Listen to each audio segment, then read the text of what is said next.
ಎಲ್ಲರಿಗೂ ನಮಸ್ಕಾರ ಸ್ನೇಹಿತರೆ.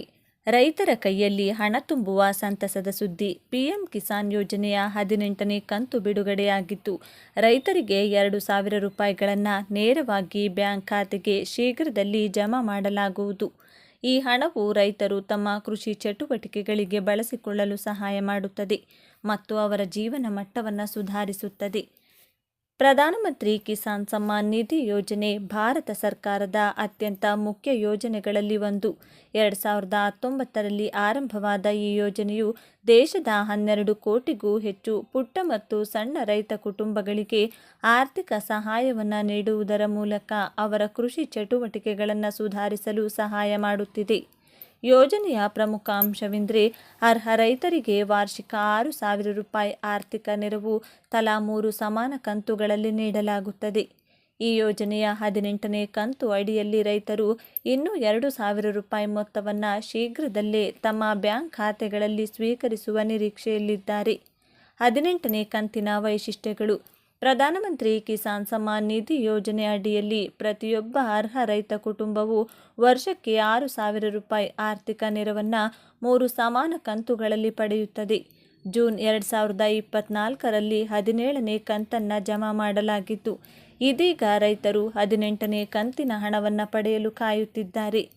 ಈ ಆರ್ಥಿಕ ನೆರವು ಮುಖ್ಯವಾಗಿ ರಸಗೊಬ್ಬರ, ಬೀಜ, ಕಳೆನಾಶಕ, ನೀರಿನ ನಿರ್ವಹಣೆ ಮತ್ತು ಇತರ ಕೃಷಿ ಸಂಬಂಧಿತ ಅಗತ್ಯಗಳನ್ನು ಪೂರೈಸಲು ಸಹಾಯ ಮಾಡುತ್ತದೆ. ಇದು ರೈತರ ಆದಾಯವನ್ನು ಸ್ಥಿರಗೊಳಿಸಲು ಒಂದು ಪ್ರಮುಖ ನಿಟ್ಟಾಗಿದೆ, ವಿಶೇಷವಾಗಿ ಪುಟ್ಟ ಮತ್ತು ಸಣ್ಣ ರೈತರಿಗೆ. 18ನೇ ಕಂತು ಪಡೆಯಲು ಅನುಸರಿಸಬೇಕಾದ ಹಂತಗಳು. 18ನೇ ಕಂತಿನ 2,000 ರೂಪಾಯಿಯನ್ನು ರೈತರು ತಮ್ಮ ಖಾತೆಗಳಿಗೆ ಸರಾಗವಾಗಿ ಜಮಾ ಆಗುವಂತೆ ಮಾಡಲು 3 ಮುಖ್ಯ ಹಂತಗಳನ್ನು ಪಾಲಿಸಬೇಕಾಗಿದೆ. ಇಕೆವೈಸಿ ಪೂರ್ಣಗೊಳಿಸಿ. ಪ್ರಧಾನಮಂತ್ರಿ ಕಿಸಾನ್ ಯೋಜನೆಯ ಪ್ರಸ್ತುತ ಯೋಜನೆಗಳನ್ನು ಪಡೆಯಲು ರೈತರು ತಮ್ಮ ಇಕೆವೈಸಿಯನ್ನು ಪೂರ್ಣಗೊಳಿಸಬೇಕಾಗಿದೆ. ಇದು ರೈತರಿಗೆ ತಮ್ಮ ಸವಿಸುಧೀರಣ ಮತ್ತು ಗುರುತಿನ ದಾಖಲೆಗಳನ್ನು ಡಿಜಿಟಲ್ ವಿಧಾನದಲ್ಲಿ ನವೀಕರಿಸಲು ಅವಕಾಶ ನೀಡುತ್ತದೆ. ಇಕೆವೈಸಿ ಮಾಡುವ ಸುಲಭ ವಿಧಾನವೆಂದರೆ ಪಿಎಂ ಕಿಸಾನ್ ಮೊಬೈಲ್ ಅಪ್ಲಿಕೇಶನ್ ಬಳಸುವುದು. ಈ ಅಪ್ಲಿಕೇಶನ್ ಗೂಗಲ್ ಪ್ಲೇಸ್ಟೋರ್ನಲ್ಲಿ ಲಭ್ಯವಿದೆ. ರೈತರು ಅಧಿಕೃತ ಪಿಎಂ ಕಿಸಾನ್ ವೆಬ್ಸೈಟ್ https://pmkisan.gov.in ಮೂಲಕವೂ ಇಕೆವೈಸಿಯನ್ನು ಮಾಡಬಹುದು. ಸಿಎಸ್ಸಿ ಕೇಂದ್ರಗಳಿಗೆ ಭೇಟಿ ನೀಡುವ ಮೂಲಕವೂ ಇಕೆವೈಸಿ ಪ್ರಕ್ರಿಯೆ ನಡೆಸಬಹುದು. ಬ್ಯಾಂಕ್ ಖಾತೆಯನ್ನು ಆಧಾರ್ ಸಂಖ್ಯೆಗೆ ಲಿಂಕ್ ಮಾಡಿ. ಪಿಎಂ ಕಿಸಾನ್ ಯೋಜನೆಯ ಪ್ರಮುಖ ಅಂಶವೆಂದರೆ ಹಣ ನೇರವಾಗಿ ಫಲಾನುಭವಿಯ ಬ್ಯಾಂಕ್ ಖಾತೆಗೆ ಜಮಾ ಆಗುವುದು. ಆದ್ದರಿಂದ ರೈತರ ಬ್ಯಾಂಕ್ ಖಾತೆ ಆಧಾರ್ ಸಂಖ್ಯೆಗೆ ಲಿಂಕ್ ಮಾಡಿರುವುದು ಕಡ್ಡಾಯವಾಗಿದೆ. ಇದರಿಂದ ನೇರ ಲಾಭ ವರ್ಗಾವಣೆ ಅಡಿಯಲ್ಲಿ ಹಣ ಸಹಜವಾಗಿ ಜಮಾ ಆಗುತ್ತದೆ. ಖಾತೆಗಳಲ್ಲಿ ಡಿಬಿಟಿ ಆಯ್ಕೆ ಸಕ್ರಿಯಗೊಳಿಸಿರುವುದನ್ನು ಖಚಿತಪಡಿಸಿಕೊಳ್ಳಬೇಕು. ಭೂ ಮಾಲೀಕತ್ವದ ದಾಖಲೆಗಳನ್ನು ಪರಿಶೀಲಿಸಿ. ಪ್ರತಿ ಕಂತನ್ನು ಹಂಚಿಕೆಯಾಗುವಾಗ ಸರ್ಕಾರ ರೈತ ಕುಟುಂಬದ ಭೂ ದಾಖಲೆಗಳನ್ನು ಪರಿಶೀಲಿಸುತ್ತದೆ. ಇದು ಯೋಜನೆಯ ಪಾರದರ್ಶಕತೆ ಮತ್ತು ನ್ಯಾಯಯುತತೆಯನ್ನು ಖಚಿತಪಡಿಸಿಕೊಳ್ಳಲು ಸಹಾಯ ಮಾಡುತ್ತದೆ. ರೈತರು ತಮ್ಮ ಭೂ ನೋಂದಣಿಗಳನ್ನು ಸರಿಯಾಗಿ ಮಾಡಿಸಿದ್ದನ್ನು ಖಚಿತಪಡಿಸಿಕೊಳ್ಳಬೇಕು. ಸರಿಯಾದ ದಾಖಲೆಗಳಿಲ್ಲದಿದ್ದರೆ ಹಣ ತಾತ್ಕಾಲಿಕವಾಗಿ ಅಳಿಸಬಹುದು. ಯೋಜನೆಯ ಪ್ರಯೋಜನ ಮತ್ತು ಪ್ರಗತಿ. ಪ್ರಧಾನಮಂತ್ರಿ ಕಿಸಾನ್ ಯೋಜನೆ ಆಧುನಿಕ ಕೃಷಿ ನೀತಿಗಳಲ್ಲಿ ಒಂದು ನಿರ್ಣಾಯಕ ಹೆಜ್ಜೆಯಾಗಿದೆ.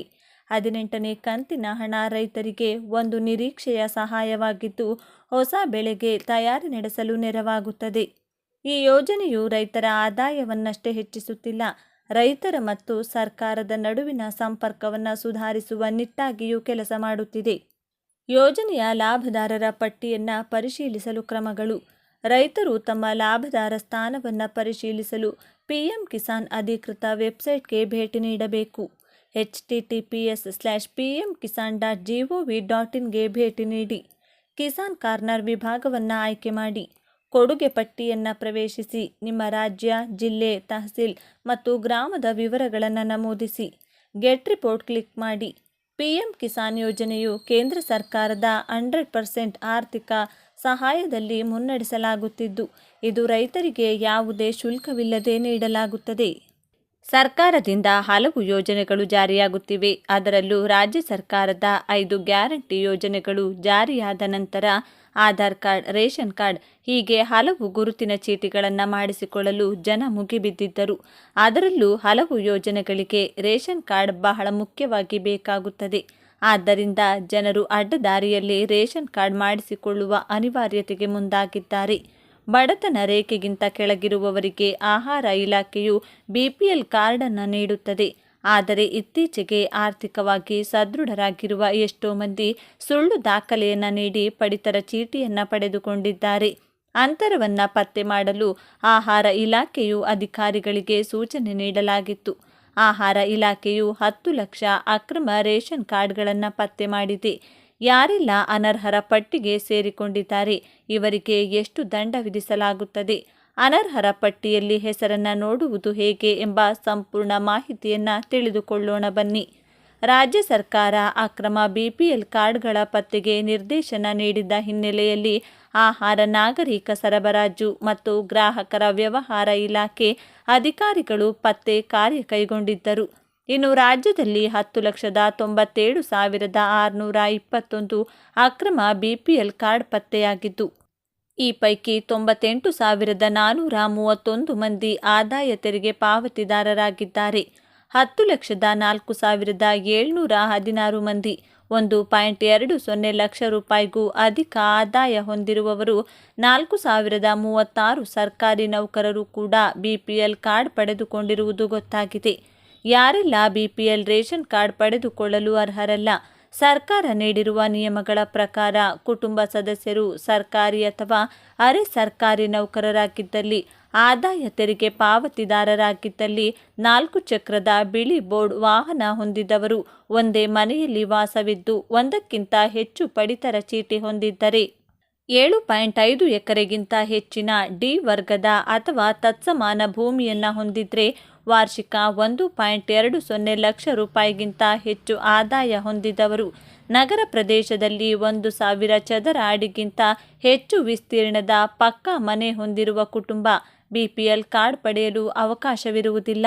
ಯಾವ ಜಿಲ್ಲೆ ಹೆಚ್ಚು ಅಕ್ರಮ ಬಿಪಿಎಲ್ ಕಾರ್ಡ್ಗಳನ್ನು ಪಡೆದುಕೊಂಡಿದೆ? ರಾಜ್ಯದಲ್ಲಿ ಅಕ್ರಮ ಬಿಪಿಎಲ್ ಕಾರ್ಡ್ ಹೆಚ್ಚಾಗಿದ್ದು, ಅದರಲ್ಲೂ ಕಲಬುರಗಿಯಲ್ಲಿ ಅತಿ ಹೆಚ್ಚು ಅನರ್ಹ ಬಿಪಿಎಲ್ ಕಾರ್ಡ್ಗಳನ್ನು ಮಾಡಿಸಿಕೊಂಡಿದ್ದು, ಒಟ್ಟಾರೆಯಾಗಿ 78,058 ಬಿಪಿಎಲ್ ಕಾರ್ಡ್ಗಳನ್ನು ಮಾಡಿಸಿಕೊಂಡಿದ್ದಾರೆ. ಇನ್ನು ಚಿಕ್ಕಬಳ್ಳಾಪುರದಲ್ಲಿ ಅತಿ ಕಡಿಮೆ ಅನರ್ಹ ಬಿಪಿಎಲ್ ಕಾರ್ಡ್ಗಳನ್ನು ಪಡೆದುಕೊಂಡಿದ್ದು, ಒಟ್ಟು 8,346 ಬಿಪಿಎಲ್ ಕಾರ್ಡ್ಗಳನ್ನು ಮಾಡಿಸಿಕೊಂಡಿದ್ದಾರೆ. ಬೆಳಗಾವಿ, ಬೆಂಗಳೂರು, ಬೀದರ್, ಚಿಕ್ಕಮಗಳೂರು, ದಕ್ಷಿಣ ಕನ್ನಡ, ಕಲಬುರಗಿ, ಕೋಲಾರ, ಮೈಸೂರು, ಶಿವಮೊಗ್ಗ ಜಿಲ್ಲೆಗಳಲ್ಲಿ 50,000ಕ್ಕೂ ಅಧಿಕ ಅಕ್ರಮ ಬಿಪಿಎಲ್ ಕಾರ್ಡ್ಗಳು ಪತ್ತೆಯಾಗಿವೆ. ಇನ್ನು ಬೆಂಗಳೂರು ಪೂರ್ವ, ಚಿಕ್ಕಬಳ್ಳಾಪುರ, ಕೊಪ್ಪಳ, ಯಾದಗಿರಿ ಜಿಲ್ಲೆಗಳಲ್ಲಿ 10,000ಕ್ಕಿಂತ ಕಡಿಮೆ ಅಕ್ರಮ ಬಿಪಿಎಲ್ ಕಾರ್ಡ್ಗಳನ್ನು ಹೊಂದಿದ್ದಾರೆ. ಸರ್ಕಾರಿ ಉದ್ಯೋಗಿಗಳು ಕೂಡ ಅಕ್ರಮ ಬಿಪಿಎಲ್ ಕಾರ್ಡ್ಗಳನ್ನು ಹೊಂದಿದ್ದಾರೆ. ಒಟ್ಟಾರೆಯಾಗಿ ಅಕ್ರಮ ಬಿಪಿಎಲ್ ಕಾರ್ಡ್ ಪಡೆದವರಲ್ಲಿ 4,036 ಮಂದಿ ಸರ್ಕಾರಿ ಉದ್ಯೋಗಿಗಳಿದ್ದಾರೆ. ಇನ್ನು ವಿಜಯಪುರ ಜಿಲ್ಲೆಯಲ್ಲಿ 369 ಸರ್ಕಾರಿ ಉದ್ಯೋಗಿಗಳು ಅಕ್ರಮವಾಗಿ ಬಿಪಿಎಲ್ ಕಾರ್ಡ್ ಪಡೆದರೆ, ದಕ್ಷಿಣ ಕನ್ನಡ ಜಿಲ್ಲೆಯಲ್ಲಿ 8 ಮಂದಿ ಸೌಲಭ್ಯ ಪಡೆದುಕೊಳ್ಳುತ್ತಿದ್ದಾರೆ.